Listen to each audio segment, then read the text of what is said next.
Welcome to official ज्ञान बिंदु classes. आज हम बायोलॉजी के अंदर अस्थि जोड़ पढ़ेंगे। सबसे पहले है कंदुका खल्लिका संधि। देखो, पूर्ण संधि हमने 3 टाइप की पढ़ी थी। तो सबसे पहले क्या थी? कंदुक खल्लिका संधि।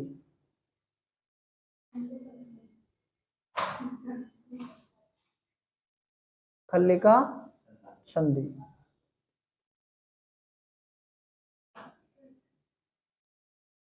सबसे पहले ये संधि है। इस प्रकार की संधि में एक अस्थि का सिरा गेंद के समान गोल तथा दूसरा अस्थि का सिरा सॉकेट की तरह होता है। इसको बॉल सॉकेट क्यों कहते हैं पता है? इसको इंग्लिश में बॉल और सॉकेट ज्वाइंट कहते हैं। क्या कहते हैं? बॉल सॉकेट और ज्वाइंट कहते हैं। मेरी बात ध्यान से सुनना। मान लो ये एक क्या है? ये एक संधि है। ये क्या है? मैंने एक संधि मान ली, ठीक है। और इस संधि में क्या है? जोड़ होंगे। तो इसमें क्या है? एक अस्थि का जो एक सिरा होगा ना, ये बिल्कुल ऐसे बॉल की तरफ रहेगा। और एक एक एक इसमें क्या है? एक सिरा कैसे रहेगा इसका? ये सॉकेट की तरह। इसलिए इसको कंदुक खल्लिका संधि कहते हैं। ये इसका एक जॉइंट तो क्या है? बॉल, मतलब एक अस्थि का एक सिरा बॉल की तरह और ये सिरा सॉकेट की तरह है, ठीक है। तो इसको क्या कहेंगे बताओ? कंदुक खल्लिका संधि इसलिए कहते हैं क्योंकि जो दो अस्थियां होती हैं और दो अस्थियां क्या है? जुड़ेंगे तो क्या होगा? ये सिरा तो बॉल की तरह होता है और ये सिरा सॉकेट की तरह होता है। इसलिए इसे क्या कहते हैं? कंदुक खल्लिका संधि कहते हैं। और एक बात और, गोल सिरे वाली अस्थि ही ऊपर नीचे तथा चारों दिशाओं में घूम सकती है, ठीक है। गोल सिरे वाली अस्थि, तो इसमें लिख सकते हैं गोल सिरे वाली अस्थि। गोल सिरे वाली अस्थि चारों तरफ क्या कर सकती है? मूवमेंट कर सकती है। चारों तरफ क्या कर सकती है?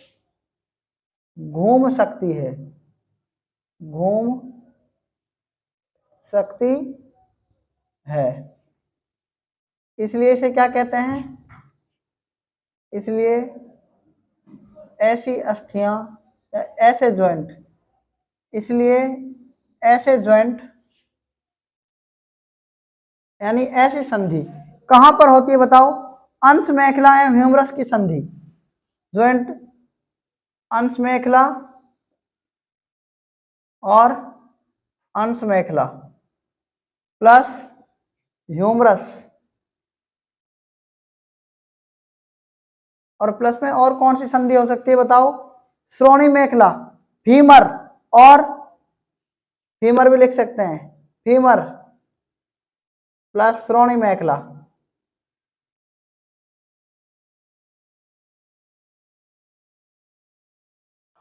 श्रोणि मेखला के अंदर होती है।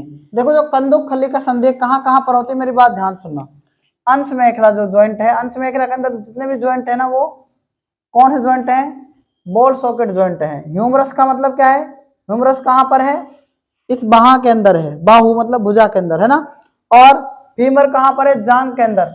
आप देखो, जांग के अंदर। श्रोणि मेखला कहां पर है बताओ? श्रोणि मेखला कहां पर है? कंधे के पास है क्या? तो वो अंश मेखला। श्रोणि मेखला क्या है? जो हिप मतलब कूल्हे के पास होती है। जो ज्वाइंट होते हैं ये आप ऐसे ऊपर नीचे इधर उधर घूम सकते हैं, मतलब। तो ऐसे जो सॉकेट होते हैं, बॉल सॉकेट का मतलब कंदुक खल्लिका संधि कहां पर होती है? ह्यूमरस में और अंश मेखला में, श्रोणि मेखला में, फीमर यानी जांग की जो अस्थि होती है, जो जोड़ होता है, उसमें होती है, ठीक है। तो सबसे पहले हमने पढ़ा कंदुका खल्लिका संधि यानी ball and socket joint. Clear है ना ये? अब हम पढ़ेंगे सेकंड, जिसको बोलते हैं, सेकंड था कब्जा संधि। सेकंड क्या था? कब्जा संधि। कब्जा संधि इसको इंग्लिश में क्या बोलते हैं? हिंग ज्वाइंट। क्या बोलते हैं? ज्वाइंट। हिंग ज्वाइंट। ये अस्थि क्या होती है?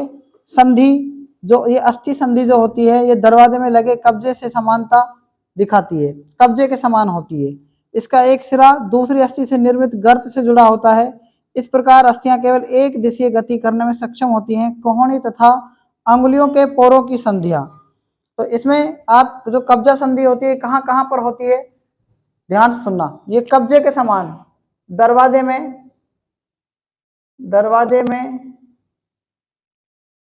लगे कब्जे के समान, कब्जे के समान होती है। और दूसरी बात क्या है इसके अंदर, एक बात सुनना ध्यान से, ये जो कब्जा होता है ना, आपने देखा होगा गेट एक साइड खुलता है, दूसरी साइड नहीं खुलता, तो इसीलिए ये कब्जा संधि इसका नाम रखा गया है। और ये दरवाजे में लगे कब्जे के समान ही एक समानता प्रदर्शित करती है, इसलिए इसको हम कब्जा संधि कहते हैं।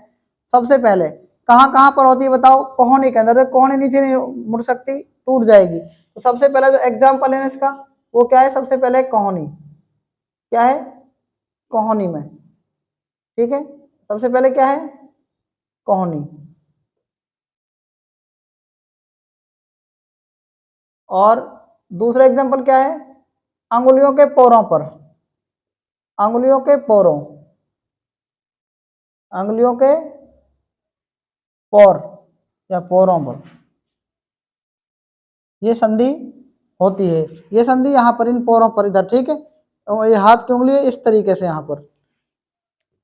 तीसरी संधि कौन सी आती है बताओ, जिसे कहते हैं धुरी या खूंटी संधि, धुरी या खूंटी संधि।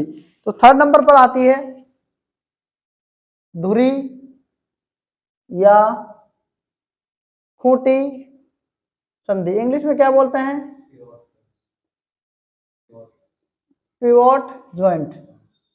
देखो पिवोट जॉइंट जो होता है, पिवोट जॉइंट जो होता है ये बहुत इंपॉर्टेंट जॉइंट है, पिवोट जॉइंट, पिवोट जॉइंट।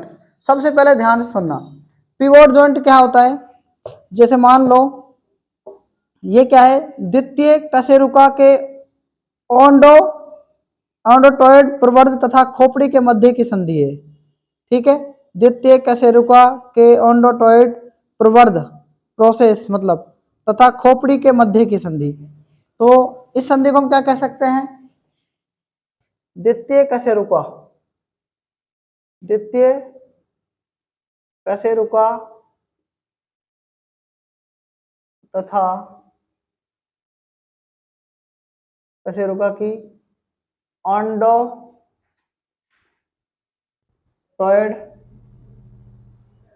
संधि, और क्या है, खोपड़ी के मध्य की संधि, ठीक है, धुरी या खूंटी संधि। ध्यान रखना है आपको, ये पैर की टिबिया फिबुला अस्थियों के बीच घुटने के पास की संधि भी होती है, ठीक है। खोपड़ी के मध्य की संधि, पैर की टिबिया एवं फिबुला अस्थियों के बीच घुटने के पास की संधि। तो आप इसमें सेकंड क्या लिख सकते हैं, पैर में टिबिया फिबुला, टिबिया फिबुला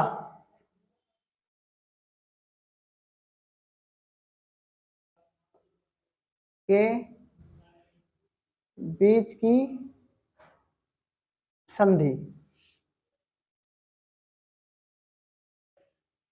याद रह जाएंगे ना। तीसरी धुरी या खूंटी संधि। फोर्थ नंबर आता है फिसलन संधि। कौन सी आती है, चौथी क्या आती है, फिसलन संधि। फिसलन संधि को हम और क्या कह सकते हैं, फोर्थ नंबर आता है फिसलन संधि, संधि या इसको बोलते हैं समतल संधि भी कहते हैं। फिसलन को इंग्लिश में और क्या कह सकते हैं बताओ, हाँ क्या कहते हैं बताओ, फिसलन संधि या समतल संधि को इंग्लिश में ग्लिडिंग जॉइंट कहते हैं। क्या कहते हैं? आपने सुना होगा जब भी आप कोई भी टाइल होता है, टाइल सुना आपने? टाइल या कोई मार्बल का पत्थर, उसको घिसते हैं किससे? ग्राइंडर से घिसते हैं। सुना है? समतल करने के लिए। तो समतल करने का मतलब ग्लाइडिंग होता है। क्या होता है? ग्लाइडिंग होता है। इसको इंग्लिश में क्या कहते हैं? ग्लाइडिंग कहते हैं। क्या कहते हैं? ये शब्द वहीं से बना है, ग्लाइंडर वहीं से बना है। इसको ग्लाइंडर जॉइंट भी कहते हैं। क्या कहते हैं? ग्लाइंडर जॉइंट या ग्लाइडिंग जॉइंट। फिसलन संधि, समतल करने के लिए। उसके बाद इस प्रकार की संधि में अस्थियों की सतह समतल होती है, जिसमें दोनों अस्थियां एक दूसरे के ऊपर फिसल सकती हैं। रेडियस, अल्ना तथा कलाई की कार्पल्स अस्थियों के संधि, कशेरुकों के संधि, प्रवर्त के मध्य की संधि। सबसे पहले रेडियस, अल्ना तथा कलाई, रेडियस, अल्ना तथा कलाई की कार्पल्स अस्थियों की संधि। सबसे पहले क्या लिखेंगे? रेडियस, अल्ना, रेडियस, अल्ना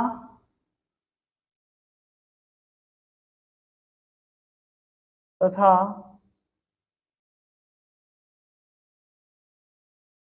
अंगुलियों की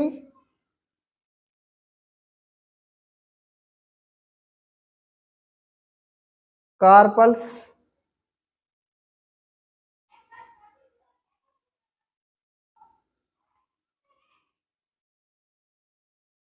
कार्पल्स अस्थियों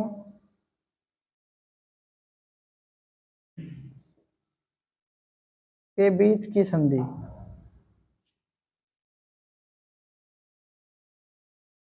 बीच की संधि। उसके बाद सेकंड क्या है? सेकंड इसके अंदर है कशेरुकों के संधि, प्रवर्त के मध्य की संधि। कशेरुकों के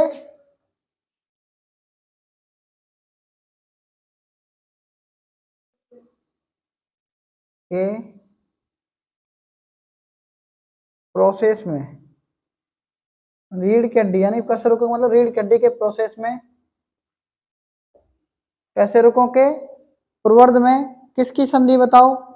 उनके मध्य की संधि। ठीक है, कशेरुकों के प्रोसेस में बीच की संधि, मध्य की संधि, बीच की संधि। तो कितनी संधियां हो गई? 4 संधियां हो चुकी हैं। ठीक है, इनको आपको याद रखना है। उसके बाद आती है 5वीं संधि, जिसको हम कहते हैं काठी संधि। और काठी संधि को इंग्लिश में कहते हैं सैडल जॉइंट। क्या कहते हैं? Saddle joint. सैडल जॉइंट क्या होता है? लिख सकते हैं इसको भी 5वें को, सैडल जॉइंट यानी काठी संधि। काठी संधि, इंग्लिश में इसको बोलते हैं सैडल जॉइंट। Saddle joint.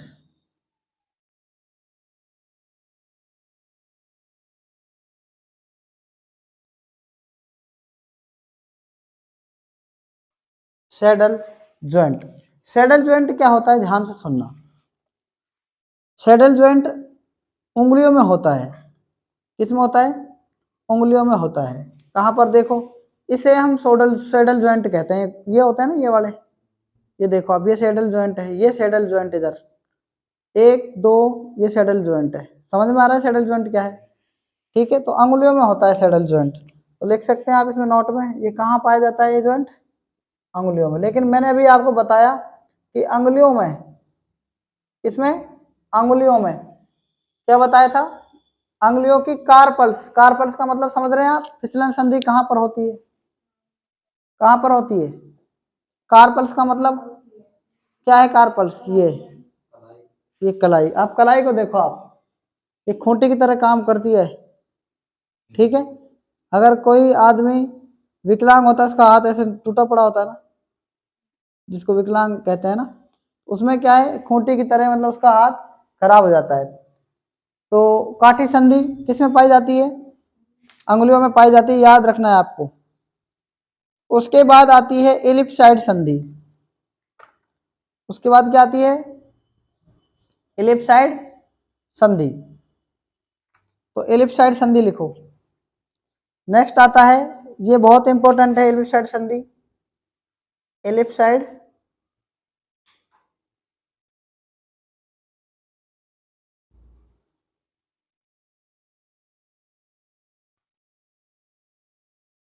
इस संधि को हम क्या कहते हैं? और हैप्पी संधि भी कहते हैं। क्या कहते हैं? हैप्पी संधि भी कहते हैं। इसको क्या कहते हैं और बताओ? इसको हैप्पी संधि भी कहते हैं। इसमें एक अस्थि किसी अन्य अस्थि की अंडाकार गुहा में सटीक बैठती है। इन संधियों में द्विअक्षीय दोलन आगे पीछे तथा दाएं बाएं और गतिशीलता संभव होती है, परंतु घूर्णन संभव नहीं होता। ये अस्थियां कहाँ पाई जाती हैं? कलाई के जोड़ों में एवं मेटाकार्पल्स में तथा अंगुलियों के जोड़ों में पाई जाने वाली संधियां होती हैं। ठीक है।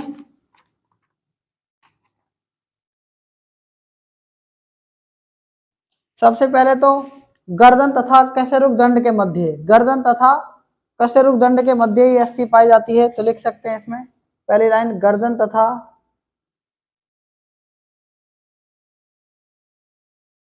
कशेरुक दंड के मध्य के मध्य, गर्दन तथा कशेरुक दंड के मध्य है। हाथ की कार्पल्स और मेटाकार्पल्स और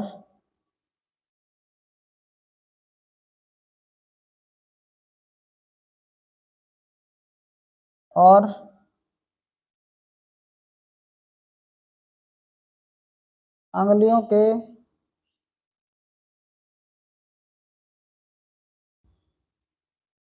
बीच की जो अस्थियां होती हैं, ठीक है, वो सारी इसके अंदर आती है। लेकिन ये क्या याद रखना, काठी जो संधि है ना, उसी में ये इलिप्साइड संधि है। समझ में आई मेरी बात? तो इलिप्साइड संधि उसे कहते हैं मेनली जो कलाई के जोड़ों में, मेटाकार्पल्स में तथा अंगुलास्थियों के जोड़ों में पाई जाने वाली संधियां होती हैं।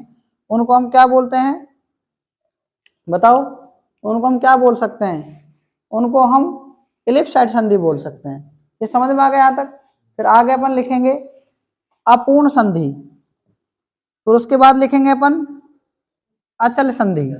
ठीक है, हमने पढ़ी पूर्ण संधियां, अब हम पढ़ेंगे अपूर्ण संधि। सेकंड नंबर आता है अपूर्ण संधियां। हमने अभी पूर्ण संधियों के टाइप पढ़े जो 5 प्रकार के थे। अब हम पढ़ने जा रहे हैं अपूर्ण संधियां। अपूर्ण संधियां जिसको क्या बोलते हैं इंग्लिश में? Imperfect joint, imperfect joint. देखो इम्परफेक्ट जॉइंट क्या क्या होते हैं, ध्यान से सुनो। इम्परफेक्ट जॉइंट क्या होता है? आपने देखा था अभी थोड़ी देर पहले कि अपूर्ण संधियों में अस्थियों के बीच साइनोवियल गुहा नहीं पाई जाती, लेकिन हमने ये पढ़ा था कि पूर्ण संधियों में साइनोवियल गुहा पाई जाती है, और जहां पर साइनोवियल गुहा पाई जाती है वहां पर साइनोवियल द्रव पाया जाता है।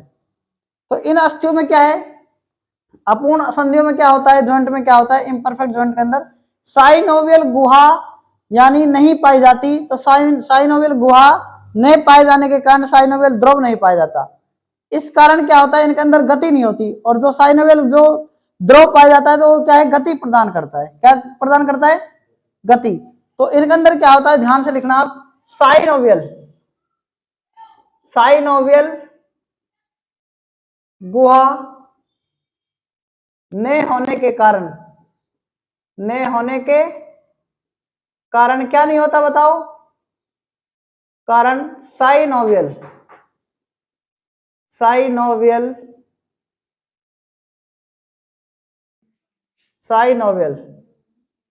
द्रव नहीं पाया जाता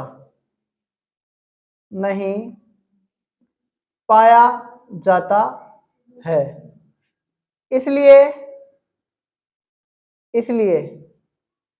इसलिए होगा क्या,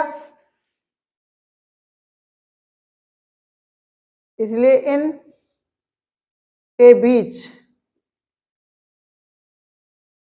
या शरीर के बीच क्या होता है, गति कम होती है। क्या होती है, गति बहुत कम होती है।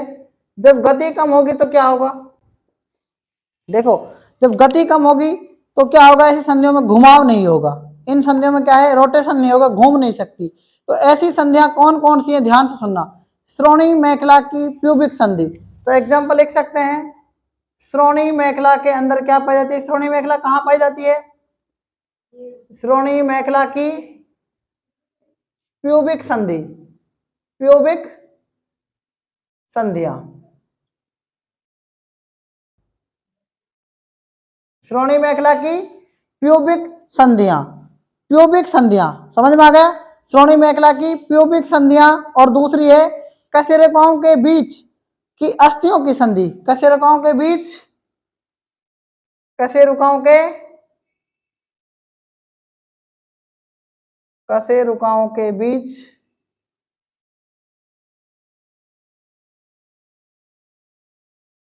अस्थि संधि। दो हो गई, कितनी हो गई, दो बात हो गई। पहली तो ये हो गई उदाहरण में, और दूसरी ये हो गई है ना, श्रोणी मेखला और कशेरुकाओं के बीच की जो संधि होगी, ठीक है वो।